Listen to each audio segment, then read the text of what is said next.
Professor P Anilkumar, ഞാൻ അങ്ങയിലേക്ക് വരാം. Professor P Anilkumar, ഇതാണോ രാജ്യത്തെ ഒരു പ്രതിപക്ഷ കക്ഷി സ്വീകരിക്കേണ്ട സമീപനം എന്ന് ഞാൻ ചോദിച്ചു പോവുകയാണ്. ഇപ്പോൾ നമ്മൾ ടെലികാസ്റ്റ് ചെയ്ത ആ ദൃശ്യങ്ങൾ മാത്രം മതി കോൺഗ്രസിന്റെ ഇക്കാര്യത്തിലുള്ള നിലപാട് വ്യക്തമാകാൻ. നേരത്തെ തുർക്കി നമ്മുടെ സൗഹൃദ രാഷ്ട്രമായിരുന്നു. ഒരു ഭൂകമ്പം വന്നപ്പോൾ കൈയയച്ച് സഹായിച്ചവരാണ് നമ്മൾ. വലിയ ഉഭയകക്ഷി ബന്ധം നിലനിൽക്കുന്ന ഒരു രാജ്യമാണ്. പക്ഷേ ആ ചിത്രമൊക്കെ മാറിയില്ലേ? നമ്മുടെ ഭാരത മണ്ണിലേക്ക് 400-ലേറെ ഡ്രോണുകളാണ് പറന്നിറങ്ങിയത്. അതും ടർക്കിഷ് കമ്പനിയുടെ. വളരെ കൃത്യമായി ഭാരതത്തിന് വേണ്ടി ഉപയോഗിക്കാൻ, ഭാരതത്തിനെതിരെ ഉപയോഗിക്കാൻ എന്ന് പറഞ്ഞുകൊണ്ട് തന്നെയാണ് പാകിസ്ഥാൻ ടർക്കിയിൽ നിന്നും ഈ ഡ്രോണുകൾ അത്രയും വാങ്ങുന്നത്. ഈ കോൺഗ്രസിന്റെ നിലപാടിനെയൊക്കെ എങ്ങനെ കാണണം സാർ? അല്ല, നമ്മള് യഥാർത്ഥത്തിൽ കണ്ടു പഠിക്കേണ്ടുന്ന ചില സംഭവങ്ങളുണ്ട് ചരിത്രത്തിൽ. അമേരിക്ക തന്നെ പണ്ട് അമേരിക്കയിൽ ഒരു കമ്പനി, അമേരിക്കയുടെ നഷ്ടത്തിൽ പോയ ഒരു കമ്പനി ചൈന വാങ്ങുവാൻ ഒരിക്കൽ ഒരു ശ്രമം നടത്തിയപ്പോൾ അമേരിക്കയുടെ പ്രസിഡന്റ് ഇടപെട്ട ആ ഡീല് തടഞ്ഞു. അതായത് അമേരിക്കയുടെ നഷ്ടത്തിൽ ഓടിയ ഒരു ഓയിൽ കമ്പനി ചൈന വാങ്ങാൻ ശ്രമിച്ചപ്പോ അമേരിക്കൻ പ്രസിഡന്റ് നേരിട്ട് ഇടപെട്ട് അത് തടഞ്ഞു. എന്നിട്ട് അദ്ദേഹം പറഞ്ഞത്, ഇത് ഞങ്ങളുടെ നാഷണൽ സെക്യൂരിറ്റിക്ക് എതിരാണ്, ദേശീയ സുരക്ഷയ്ക്ക് എതിരാണ്, അതുകൊണ്ട് ഇത് ക്യാൻസൽ ചെയ്യുന്നു. വേറെ ഒരു ന്യായവും പറഞ്ഞില്ല എന്നുള്ളതാണ്. അവര് മോശമായിട്ട് പ്രവർത്തിച്ചിട്ടില്ല, ഒന്നും ചെയ്തിട്ടില്ല. ലീഗലായിട്ട് തന്നെയാണ് ചൈനീസ് കമ്പനി അമേരിക്കയുടെ ഓയിൽ കമ്പനി പർച്ചേസ് ചെയ്യാൻ പോയത്, മേടിക്കാൻ പോയത്. പക്ഷേ അന്ന് അമേരിക്കൻ പ്രസിഡന്റ് പറഞ്ഞത് ദേശീയ സുരക്ഷയെ കരുതി, ദേശീയ സുരക്ഷയുമായി ബന്ധപ്പെടുത്തി ഇത് ഞങ്ങൾ ക്യാൻസൽ ചെയ്യുന്നു എന്നുള്ളതാണ്. ഒരു കാര്യം കൂടി ശ്രദ്ധയപ്പെടുത്താം. നമ്മുടെ വിഴിഞ്ഞം പ്രോജക്ടിന്റെ ബിൽഡിംഗ് സമയത്ത് പോലും കേന്ദ്ര സർക്കാർ വളരെ ശക്തമായ നിലപാടാണ് സ്വീകരിച്ചത്. എന്റെ അറിവ് ശരിയാണെങ്കിൽ പല ചൈനീസ് കമ്പനികളും പല സന്ദർഭങ്ങളിലും ഇത് അവിടെ സ്വാധീനം ഉറപ്പിക്കാൻ ശ്രമിച്ചിരുന്നു എന്നുള്ളതാണ്. പക്ഷെ അതൊക്കെ ദേശീയ സുരക്ഷയെ കരുതി നമ്മൾ അതൊക്കെ തട്ടിക്കളഞ്ഞു. ഞാൻ പറഞ്ഞു വന്നത്, ഇപ്പോ ഈ ഉണ്ടായിട്ടുള്ള പ്രശ്നം അടിയന്തരമായി ശരിക്കും കേന്ദ്ര സർക്കാർ കൃത്യമായി നിലപാടെടുത്തു. പക്ഷെ ഈ സമയത്ത് നമ്മൾ ചെയ്യേണ്ടത്, ഇന്ത്യയിലെ മുഴുവൻ ദേശസ്നേഹമുള്ള വ്യക്തികളും ഭാരതീയരും പൗരന്മാരും തുർക്കി എന്ന് പറയുന്ന രാജ്യത്തെ ഒറ്റപ്പെടുത്തേണ്ടുന്ന ഒരു സന്ദർഭമാണിത്. അത് രാഷ്ട്രീയം മറന്നാണ് നമ്മൾ ചെയ്യേണ്ടത്. രാഷ്ട്രീയത്തിന് എന്താണ് പ്രത്യേകിച്ച് താല്പര്യം എന്ന് എനിക്കറിയില്ല. രാഷ്ട്രീയക്കാർക്ക് അതെന്താണ് പറയാൻ ഇത്ര വൈമുഖ്യം? ആ ഒരു കമ്പനിയെ ഒറ്റപ്പെടുത്തണമെന്ന് പറയാൻ നമ്മൾ ഇത്ര മടി കാണിക്കുന്നത് എന്തിനാണെന്ന് എനിക്കറിയില്ല. അത് ഏത് രാഷ്ട്രീയ പാർട്ടിയാണെങ്കിൽ, അത് BJP ആണെങ്കിൽ പോലും നമ്മൾ അവരെ വിമർശിക്കും. ഞാൻ പറഞ്ഞു വന്നത്, ഇപ്പോ ചെയ്യേണ്ടത് പൂർണ്ണമായും ഈ കമ്പനിയെയും അതുപോലെ തന്നെ തുർക്കി എന്ന് പറയുന്ന രാഷ്ട്രത്തെ ഒറ്റപ്പെടുത്തുക എന്നുള്ളതാണ്.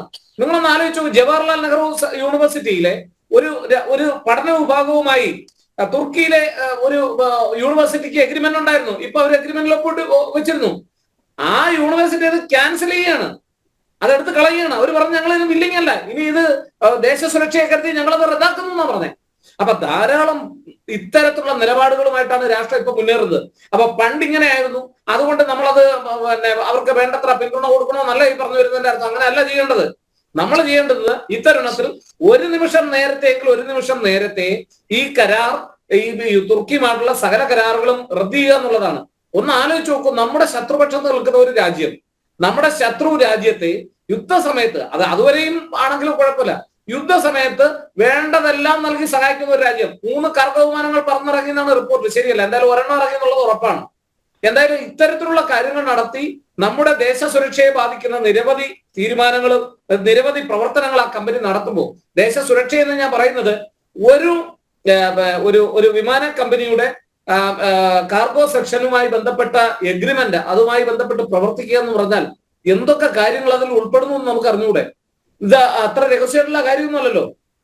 ഏതൊക്കെ തരത്തിലാണ് നമ്മുടെ രാജ്യത്തെ അപകടപ്പെടുത്താം എന്നറിയില്ലേ?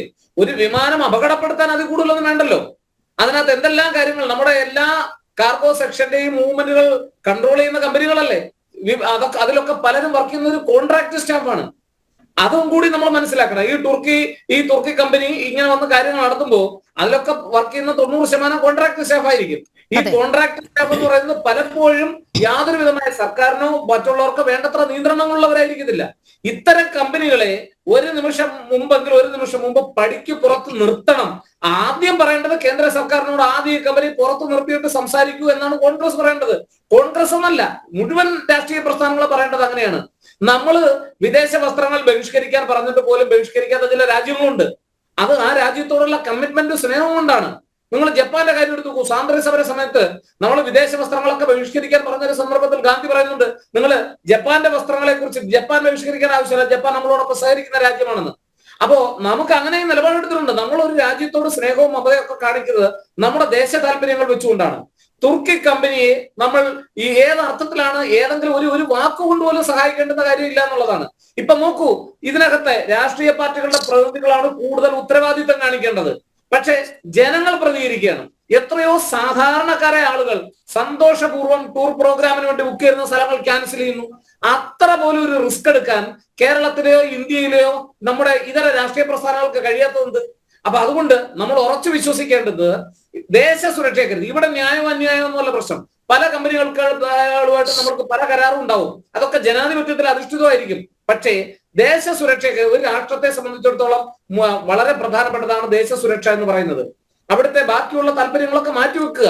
ഞാൻ നേരത്തെ പറഞ്ഞല്ലോ, അമേരിക്ക എന്തുകൊണ്ടാണ് ഒരു അമേരിക്കയുടെ നഷ്ടത്തിലോടിയ ഒരു ഓയിൽ കമ്പനി ചൈന മേടിക്കാൻ ചെന്നപ്പോ അമേരിക്കൻ പ്രസിഡന്റ് നേരിട്ട് ഇടപെട്ടിട്ടാണ് പറഞ്ഞത് ദിസ് ഡീൽ ഈസ് ക്യാൻസൽഡ്. ഒരു പ്രൈവറ്റ് ഗവൺമെന്റിന്റെ അംഗീകാരമുള്ള ഒരു പ്രൈവറ്റ് കമ്പനിയാണെന്ന് അതെന്ന് ഓർക്കണം. സർക്കാരിന്റെ പോലും ഒരു കമ്പനി അല്ലത്. എന്നിട്ട് പോലും പറഞ്ഞു അത് നടക്കില്ല, അങ്ങനെ ചെയ്യാൻ പറ്റില്ല എന്നാ പറഞ്ഞത്.